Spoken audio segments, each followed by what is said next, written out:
Igreja Cristo é Vida, a sua cidade refúgio.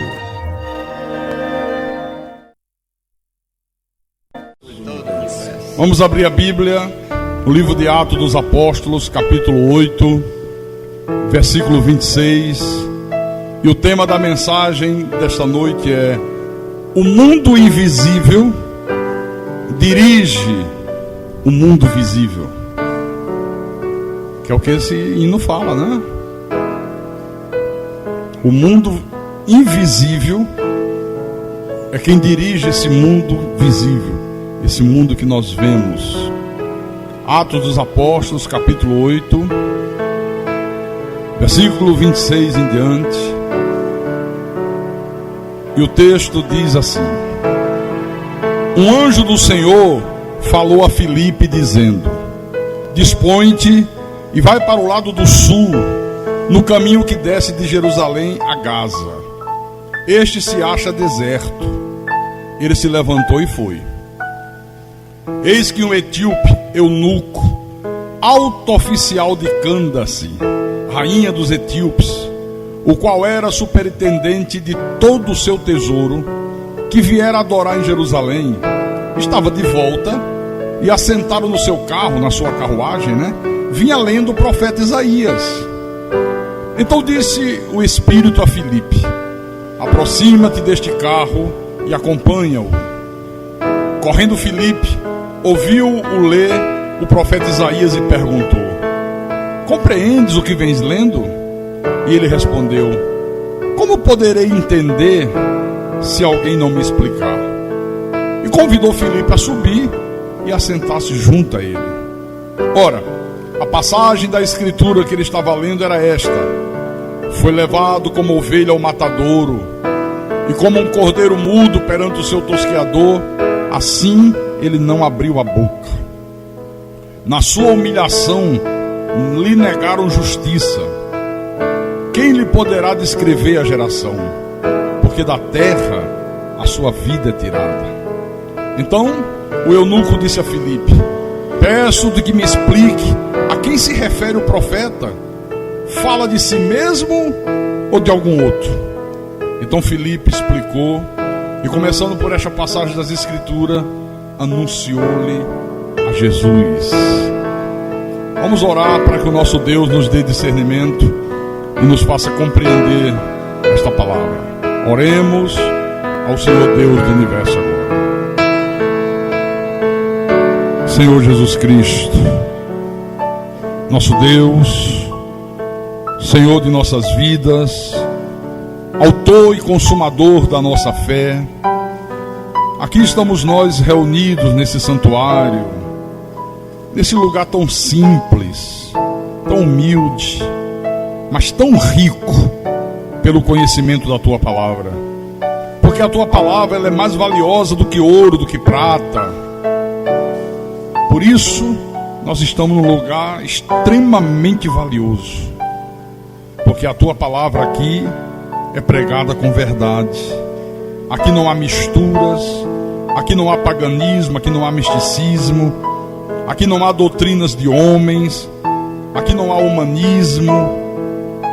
Aqui há somente a palavra do Senhor, pura como saiu dos teus lábios, que é o alimento sólido da nossa alma, que é a palavra que nos fortalece, que nos capacita para que possamos testemunhar do Senhor a este mundo, viver como sal da terra e como luz do mundo, para que o Teu nome seja glorificado através de cada um de nós.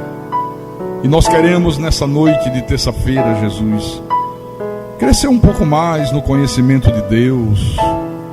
Queremos que o Senhor fale a cada homem, a cada mulher, que o Teu Espírito Santo trouxe aqui com mãos de amor, com mãos de misericórdia. Usa-me como Teu servo, como Teu pastor.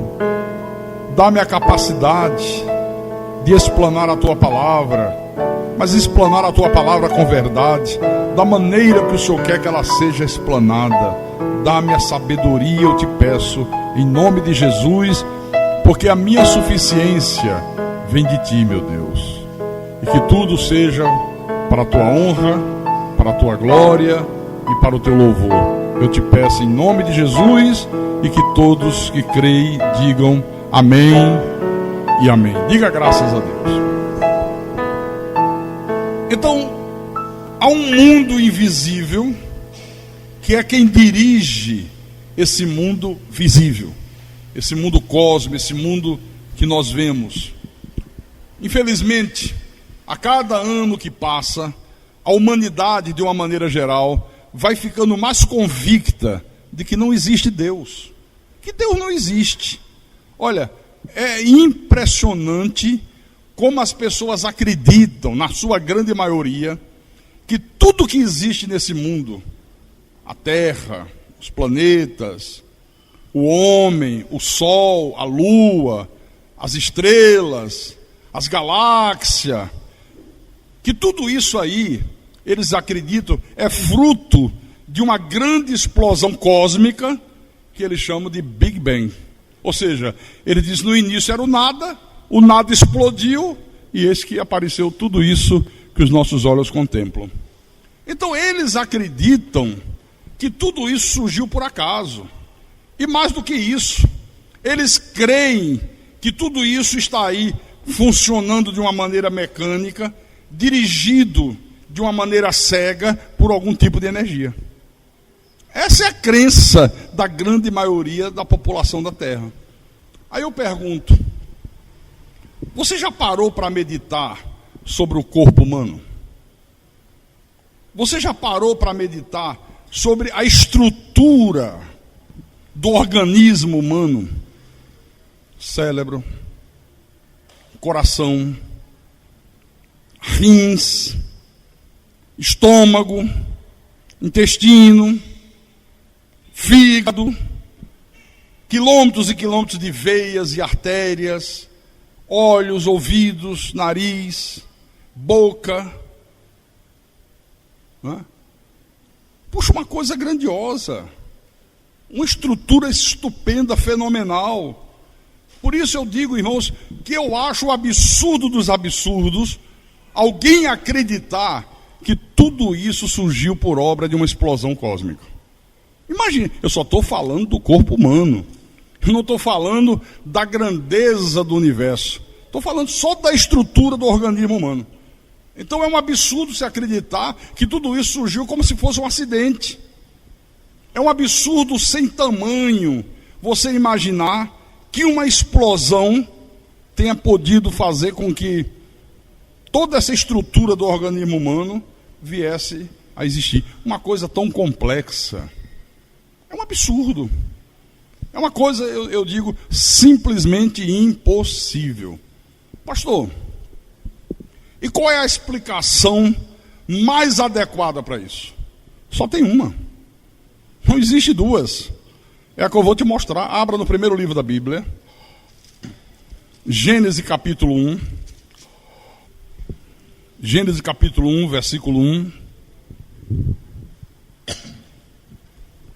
Está aqui a explicação. Ó. No princípio, criou Deus os céus e a terra. Você vê, no princípio, criou Deus os céus e a terra. Quer dizer, Deus, que é infinitamente maior do que o universo, Deus que já existia antes que tudo isso existisse, teve a capacidade de projetar na sua mente tudo isso que nossos olhos contemplam e aquilo que os nossos olhos não conseguem enxergar, porque o universo é tão grandioso que não tem como você contemplar tudo isso. Deus teve a capacidade de projetar na sua mente e trazer a existência pela palavra do seu poder. Ele projetou na mente e pela palavra do seu poder ele fez com que tudo isso viesse a existir. Amém, irmãos? Mas não é só isso. A mensagem da Bíblia é que Deus, e tão somente Deus, é que sustenta, é que controla, é que governa, é que dirige todas as coisas criadas. Abra no livro de Salmos, no Salmo 8. Salmo 8, versículo 1 em diante. Olha que coisa linda esse salmo.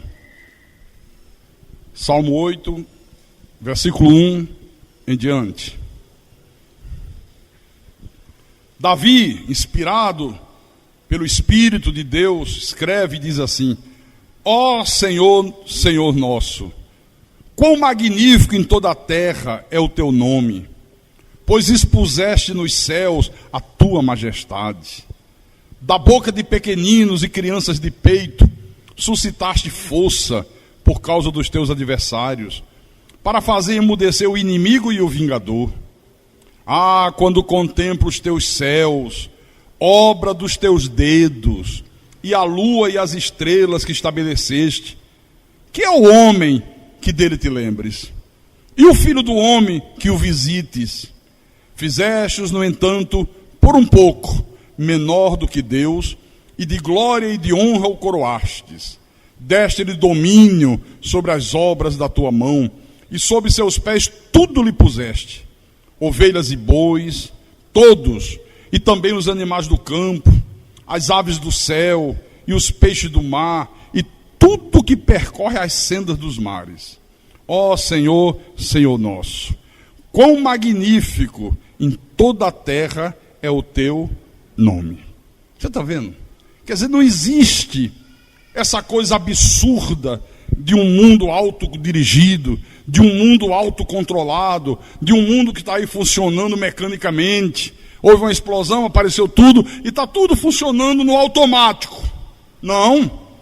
Tudo é controlado, tudo é sustentado, tudo é dirigido, tudo é mantido em funcionamento por Deus. Diga, por Deus. Você crê nisso?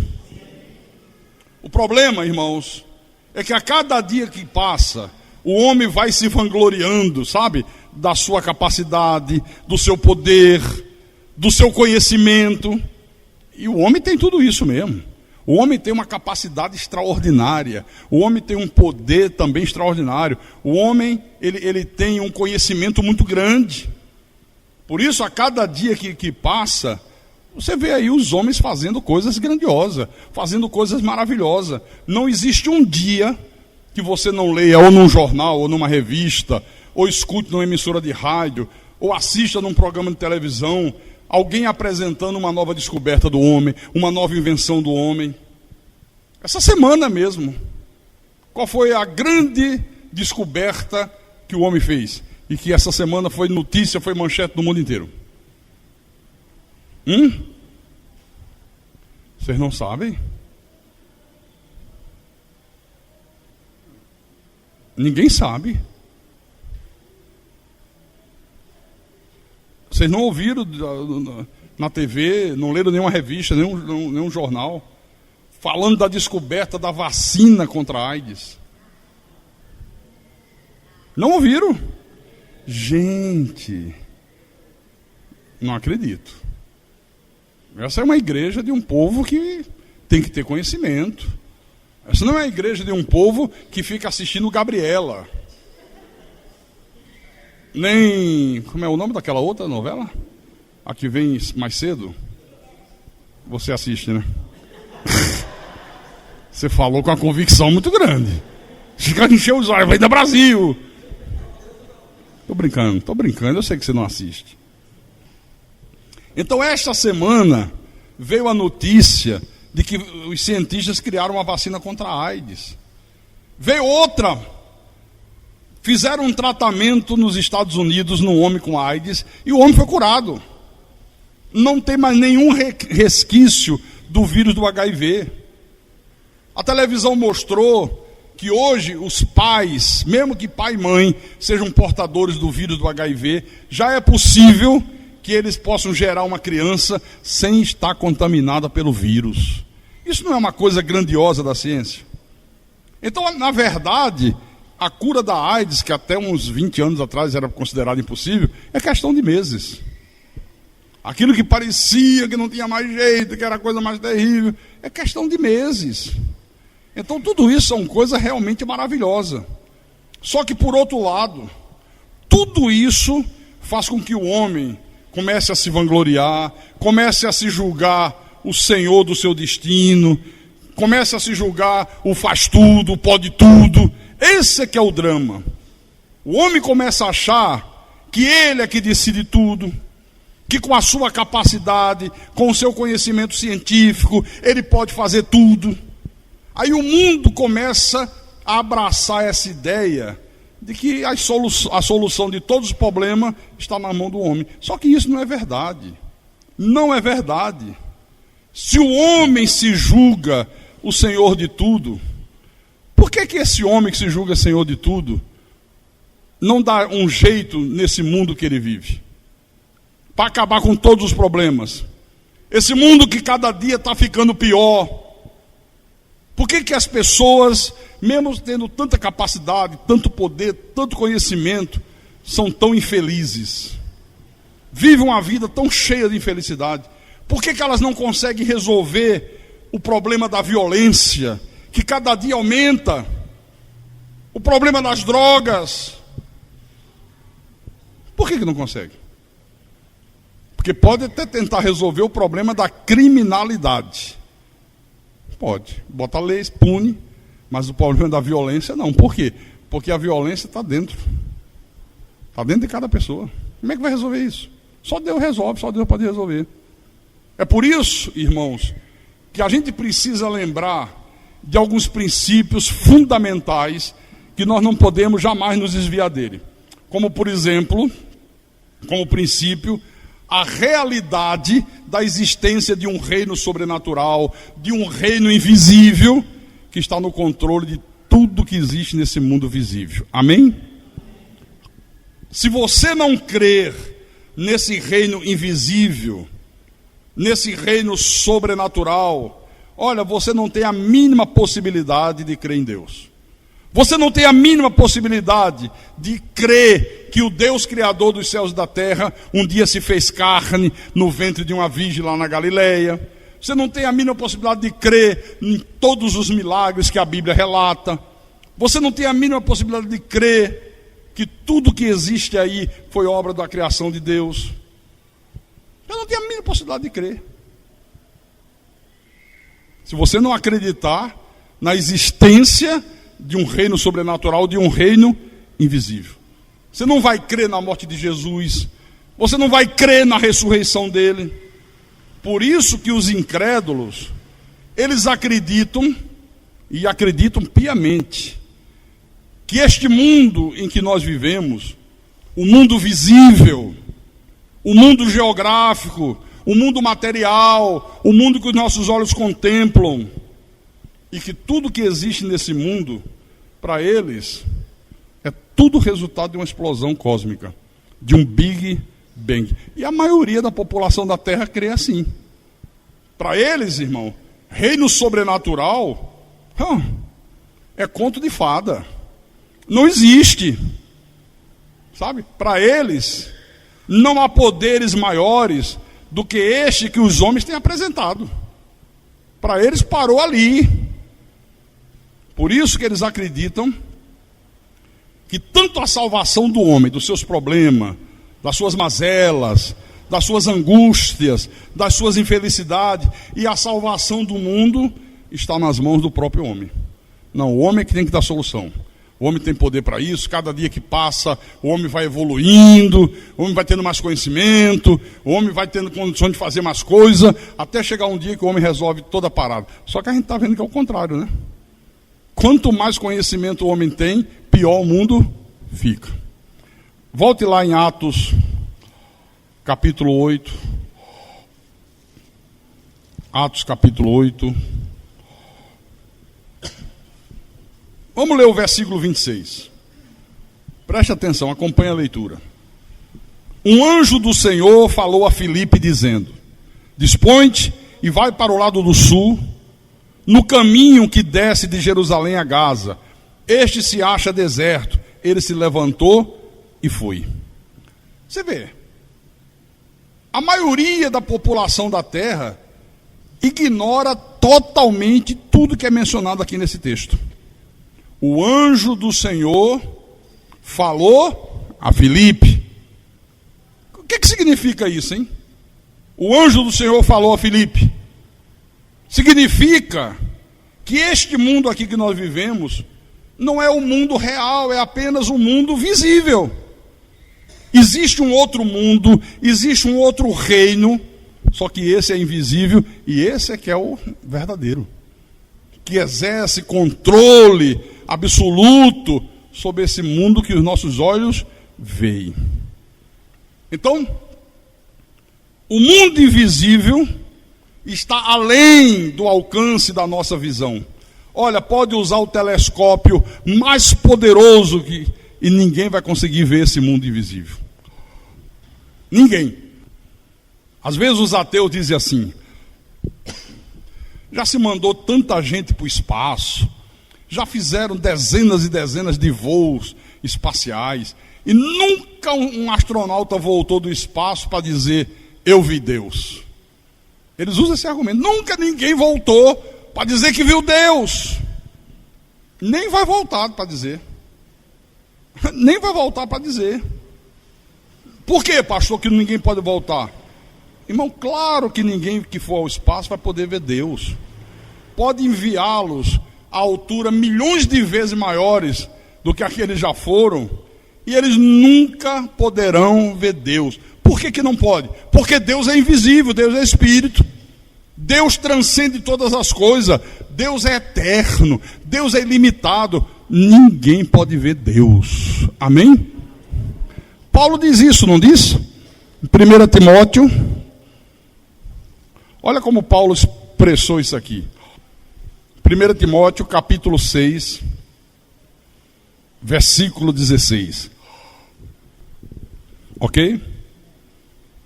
Ele diz assim, que Deus, o Senhor Jesus, né, é o único que possui imortalidade, que habita em luz inacessível, a quem homem algum jamais viu, nem é capaz de ver. A ele honra e poder eterno. Amém. Aleluia, diga glória a Deus.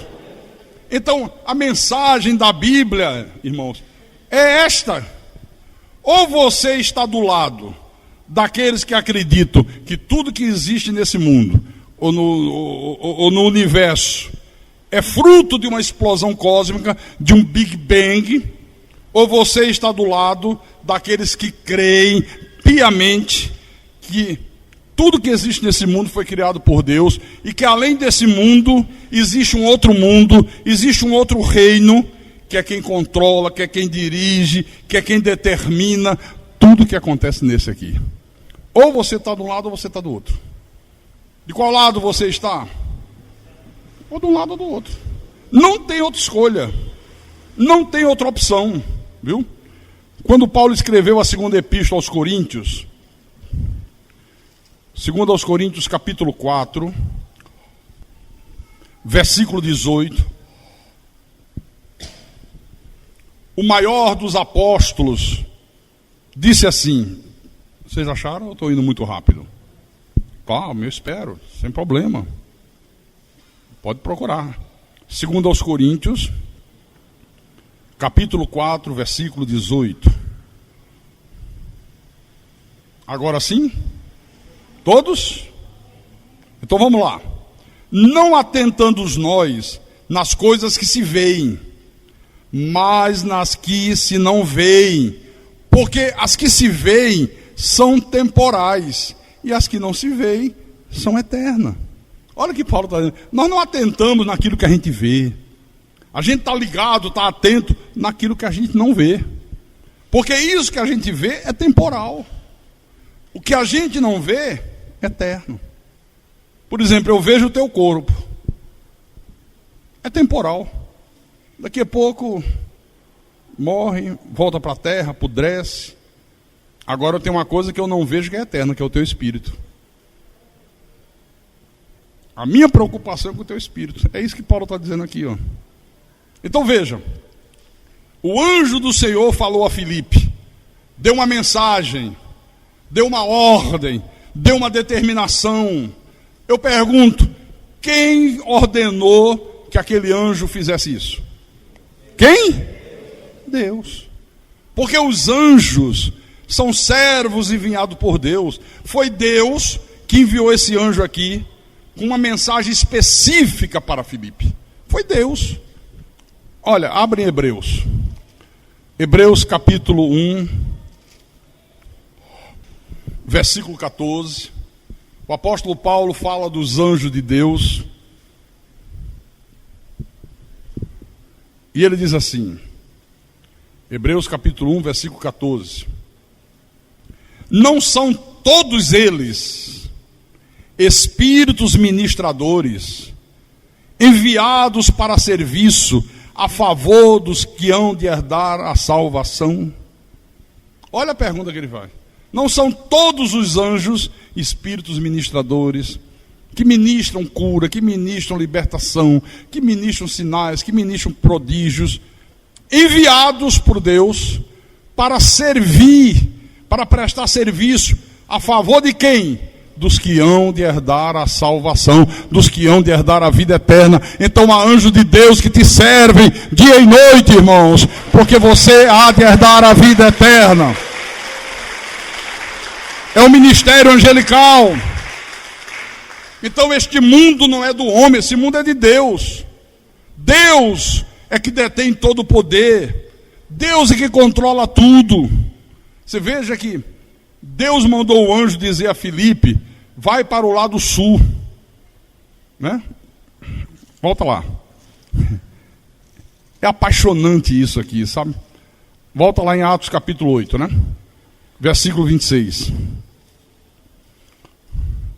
Vai para o lado sul, no caminho que desce de Jerusalém a Gaza. Esse se acha deserto. Ele se levantou e foi. Qual é a importância disso, hein? Qual é a importância dessa mensagem? Filipe, o Senhor mandou dizer para você ir para o sul, no caminho que vai de Jerusalém para Gaza. Agora. Parece uma coisa simples, não parece? Sabe qual é a importância desse recado? Dessa ordem expressa? É que Deus sabia que esse eunuco aqui estaria viajando por aquela estrada exatamente naquela hora e naquela direção. Deus sabia. Se Filipe fosse na direção norte e não fosse naquela hora, deixasse para ir à noite, nunca que Filipe encontraria esse eunuco etíope aqui. Foi o primeiro africano a ouvir a mensagem da verdade de Deus. Através desse homem que o evangelho entra na África. Quer dizer que esse encontro de Filipe com o eunuco não foi uma coisa que se deu por acaso. Não foi uma mera coincidência. Não. Deus programou tudo. Tudo estava absolutamente programado por Deus. E esse episódio aqui, irmãos, mostra o propósito desse Deus Todo-Poderoso em relação a todos os filhos dele. Esse episódio aqui mostra como é que Deus faz para buscar e encontrar o perdido. Como Jesus disse, como é que Deus faz? Porque qual é o plano de Deus? Redimir o seu povo. Salvar o seu povo. Né? Trazer salvação para aqueles que o pecado de Adão matou. Ora, por que razão então Deus enviou o seu anjo a Filipe com todas essas instruções aqui? Para levar a salvação para o etíope. Para dar vida outra vez a esse homem aqui, ó. Não é tremendo isso aqui? Não é maravilhoso isso aqui? E esse episódio também mostra que a salvação, em todos os sentidos, em todos os aspectos, mas principalmente no sentido de vida eterna, é sempre resultado da iniciativa de Deus. É Deus que toma a iniciativa de salvar o homem. Não é o homem que toma a iniciativa de salvar a si mesmo, não, é Deus.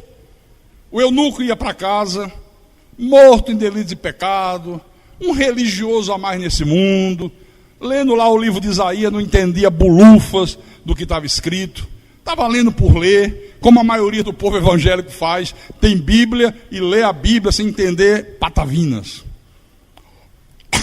Só entende que Jesus curou o cego. Falou nos milagres, todo mundo entende. Falou na soberania de Deus, está falando grego. Falou em desígnios de Deus para o seu povo, está falando grego. Falou de predestinação, está falando de heresia. Então vai lá o homem, morto em delitos e pecados, cego, espiritualmente falando, e de repente, ele se defronta com um homem que explana para ele toda a verdade de Deus. Ele não estava pensando nisso. De repente, chega Filipe ao lado dele, como se aparecesse do nada, no meio de uma estrada deserta, como Deus disse. Eu pergunto, quem enviou este homem? Quem enviou Filipe para falar com o eunuco, com o etíope, com o africano? Deus. Então, a salvação do homem acontece única e exclusivamente por uma iniciativa de Deus. O sistema religioso diz que não, que é o homem que decide aceitar Jesus, que é o homem que decide se salvar, que é o homem que decide vir para a igreja, que é o homem que decide abandonar o pecado. Não, é mentira. O homem está morto em delitos e pecados. O apóstolo Paulo escreveu aos Romanos capítulo 3, versículo 10, não há quem entenda, não há quem busque a Deus, porque o homem está morto. Então a nossa salvação, a minha salvação, a tua salvação é por absoluta graça de Deus. Deus tomou a iniciativa de nos salvar. Amém? Vamos relembrar Efésios, capítulo 2, versículo 8. Ok? Porque pelo jejum sois salvos. Hã? Está na Bíblia? Ah, desculpa.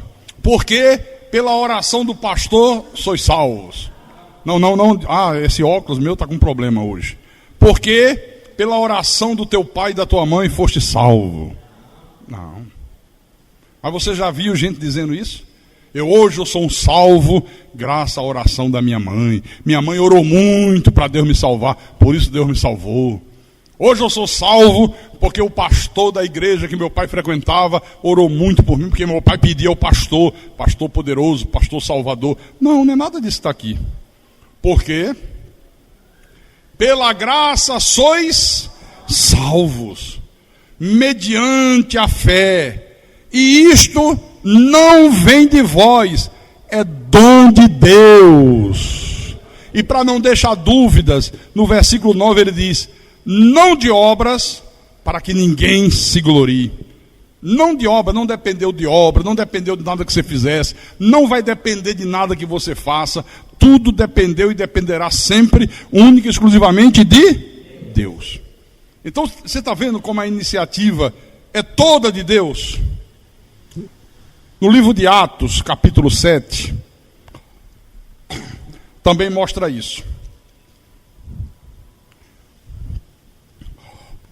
Quando Estevão faz aquele discurso maravilhoso, aquela pregação intrépida, corajosa, perante o sinédrio.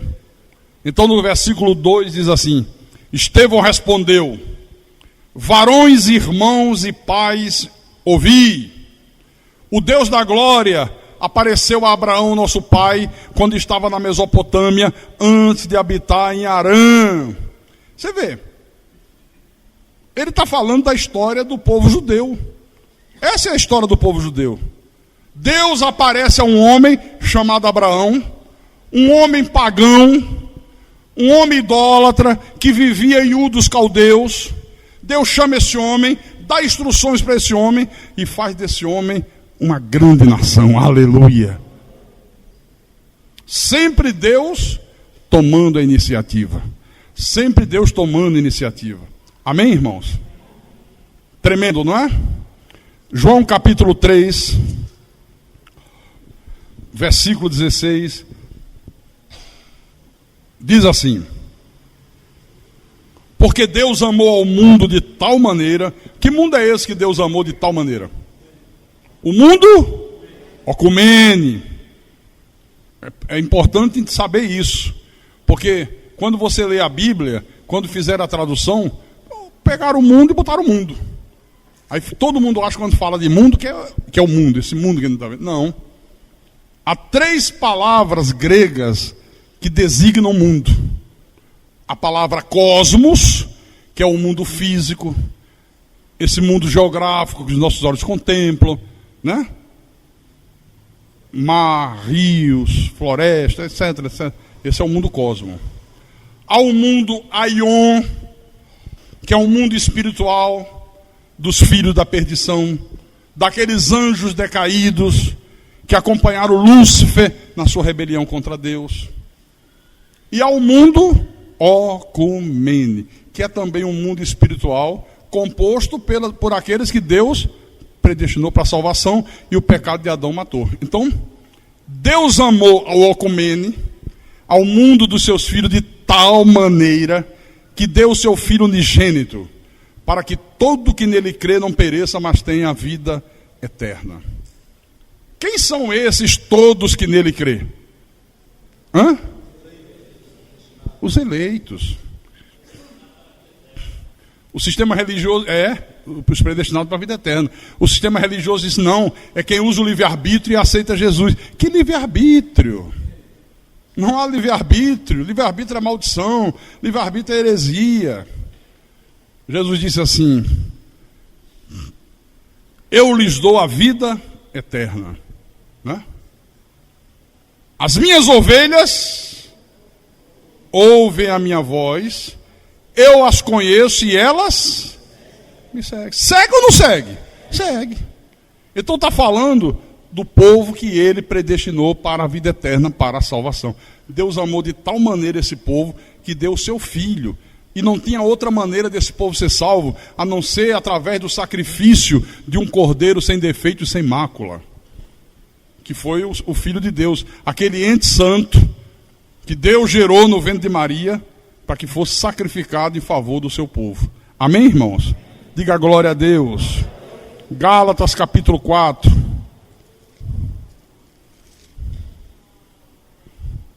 Gálatas capítulo 4.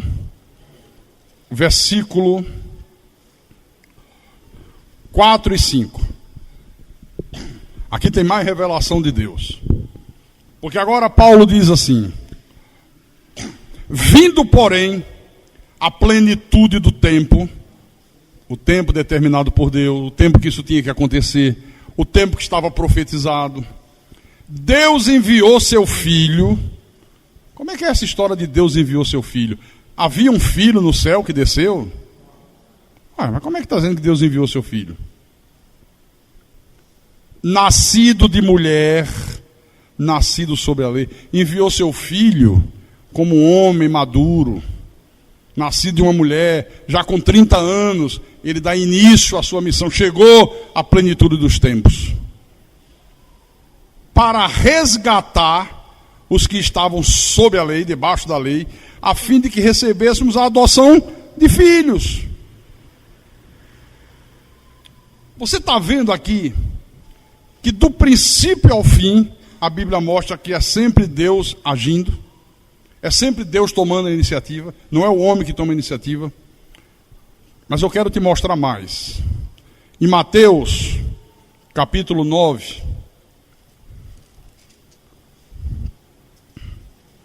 Mateus capítulo 9, versículo 9.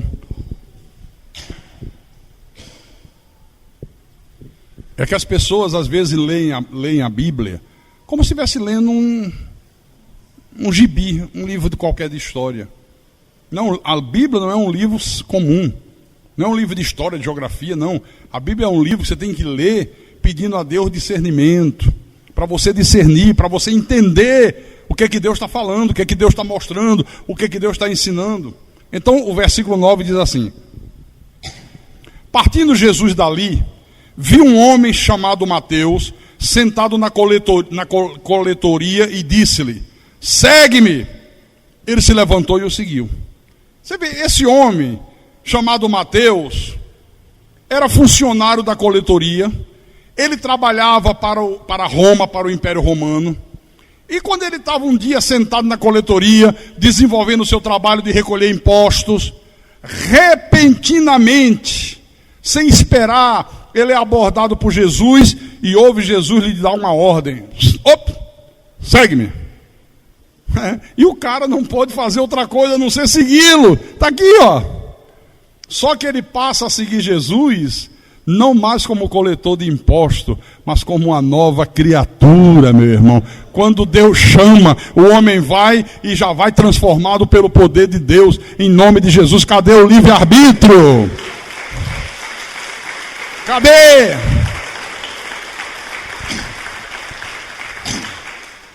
Aconteceu a mesma coisa com Pedro, aconteceu a mesma coisa com os outros apóstolos. Deus chamando, Deus tomando a iniciativa. Interessante é que a chamada de Paulo também seguiu esse mesmo padrão aqui, ó. Como foi que Paulo se tornou apóstolo? Será que foi porque ele estava procurando Jesus? Olha, eu quero Jesus. Cadê Jesus? Será que foi porque ele ouviu muito as pregações de Jesus, creu e disse, agora eu estou pronto para aceitar Jesus, eu quero aceitar Jesus? Será que foi assim? Não? Vamos ver na Bíblia. Atos capítulo 9. Atos 9. Versículo 1. Saulo, respirando ainda ameaças e morte contra os discípulos do Senhor, dirigiu-se ao sumo sacerdote e lhe pediu cartas para a sinagoga de Damasco, a fim de que, caso achasse alguns que eram do caminho, que eram cristãos, assim homens como mulheres, os levasse preso para Jerusalém. Você está vendo aqui? Um homem totalmente contrário a Jesus, um homem totalmente contrário aos ensinamentos de Jesus, só que de repente, está lá esse homem, cheio de ódio, cheio de ira, desejoso de prender todo mundo que cresce em Jesus, arrebentar com todo mundo, e Deus toma a iniciativa e muda tudo. Ele vai para Damasco com o objetivo de prender quem ele encontrasse no caminho que cresce em Jesus. Deus intervém, muda tudo. Paulo se torna o maior dos apóstolos. Aleluia! Aleluia! Glória a Deus! Então eu quero que vocês percebam, irmãos, o total interesse, o espetacular interesse que Deus tem por cada um de nós. O interesse que Deus tem por mim, o interesse que Deus tem por você, o interesse que Deus tem individualmente por cada um dos seus filhos. Isso não é uma coisa maravilhosa? É ou não é? É maravilhoso. O Deus que criou todas as coisas, o Deus que com seu poder sustenta todas as coisas criadas. Olha, esse Deus, Ele conhece você, Ele se interessa por você, Ele se preocupa com você. E vou dizer mais, irmãos. Deus faz qualquer coisa para que os desígnios dele se cumpram na tua vida. E na minha vida, na nossa vida. Um eleito de Deus, um predestinado, pode estar no fundo do poço, pode estar nas mais densas trevas, no alcoolismo, na macumba, na idolatria, pode ser um bandido, pode ser um assaltante, pode ser um assassino, pode ser um homossexual, pode ser uma mulher, pode ser o que for. Mas se é um predestinado, Deus se interessa por ele e vai salvá-lo, meu irmão. Não tem como não salvá-lo. Não tem como. Jesus disse, eu deixo as 99 no aprisco e vou em busca da que se perdeu até encontrá-la. Nenhum filho de Deus se perde, meu irmão. Aleluia. Outra coisa que me chama a atenção nisso aqui é que Deus age sempre de uma forma inesperada. Você nunca sabe quando isso vai acontecer, nunca sabe. Esse eunuco não estava esperando nada, não estava nem imaginando isso. Quer dizer, quando ele menos esperava, tudo isso aqui aconteceu. Nós temos irmãos aqui esta noite, que há 2 anos, 3 anos, 5 anos, 10 anos atrás, nunca imaginou em ser o que ele é hoje. Nunca imaginou em ser um cristão. Há 10 anos atrás, 8 anos atrás, 5 anos atrás, não eram cristãos. Você quer ver uma coisa?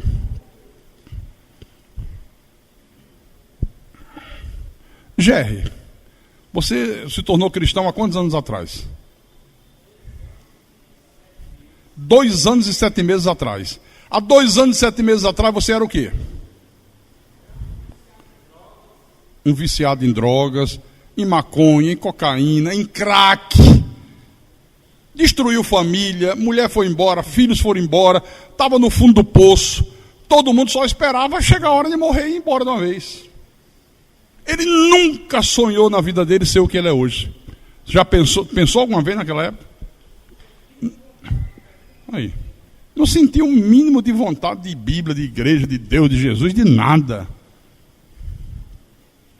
Comecei o nuco aqui, ó. Então aqui está cheio de gente que nunca pensou que isso que aconteceu com esse eunuco, que isso que aconteceu com Mateus, que isso que aconteceu com Paulo, fosse acontecer com elas. Está cheio de gente aqui que nunca pensou. Mas mesmo sem elas esperarem, aconteceu. Aleluia, aleluia. Isso é que é o fantástico, de uma forma inesperada.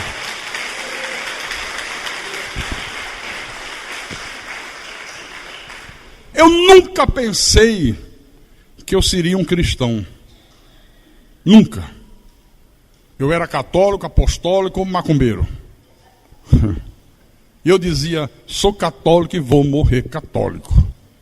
Daquele que batia o pé. Católico do pé roxo. Não era só de nome não, era praticante. Não perdia uma missa, era coroinha. Estava lá dentro. Eu nunca imaginei que um dia Deus ia me tirar daquilo ali. Eu nunca imaginei que um dia eu seria o que eu sou hoje, um pregador do Evangelho da Graça de Deus, que hoje eu pregaria o mesmo Evangelho que Paulo pregou. Nunca imaginaria. Estava lá numa seita pentecostal, cheio de poder nas mãos, dinheiro por tudo quanto é lado, cheio de gente me bajulando, só faltava ser carregado no andor, como se fosse um santo, porque o povo incrédulo gosta do que não presta, né, rapaz? O que eu tinha para dar para eles? Nada. Tinha nem para mim mesmo. Mas foi de uma maneira inesperada que Deus fez lá e sai. E arrancou. Não foi eu que saí, não. Foi ele que me tirou. De uma forma inesperada. Como fez contigo. Viu? Como fez com cada um de nós aqui. Então, irmãos, creia, por favor, que há anjos de Deus que estão em derredor de cada um de nós. Há anjos de Deus que estão em teu derredor. Deus cuida de cada um de nós. Deus vê você. Deus conhece você. Deus se interessa por você. Creia, por favor, nisso. Não dê ouvidos ao pessimismo desse mundo, à desesperança, ao medo que norteia esse mundo. O mundo hoje está mergulhado no medo, na desesperança, no pessimismo. Não se deixe contaminar por isso. Creia nesta verdade que eu estou anunciando a você nessa noite. Olha, Deus há de trazer provisão para cada uma das tuas necessidades. Deus cuida de você. Você sabe o que é que Jesus disse? Só para a gente terminar. Hebreus capítulo 13. Hebreus capítulo 13. Olha o que ele diz. Versículo 5. Pronto? Então lá vai. Seja a vossa vida sem avareza, sem preocupações materiais, sem preocupação com nada. Contentai-vos com as coisas que tendes. Se contente com o que você tem. Você sabe o que é que esse bando de pastor picareta faz aí fora? Não se contente com o que você tem. Você tem que brigar com Deus. Você tem que colocar Deus no canto da parede. Você não pode aceitar. Você tem que querer o melhor. Tudo o contrário. Contentai-vos com as coisas que tendes, porque Ele tem dito: de maneira alguma te deixarei, nunca jamais te abandonarei. Aleluia. Deus jamais te deixa, Deus jamais te abandona.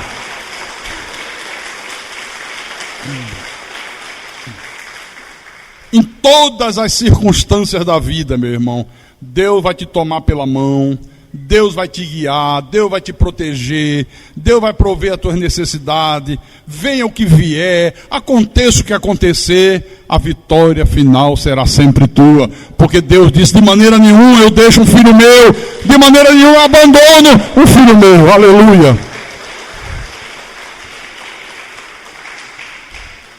Pode você estar no olho do furacão, você pode estar enfrentando a maior luta que você já enfrentou na tua vida. Eu não sei qual é a luta que você está enfrentando agora, mas eu sei que Deus está mandando dizer para você, aguenta firme, porque eu jamais te deixarei. Aleluia. Eu nunca te abandonarei. Eu estou vendo a luta, eu estou no controle disso aí.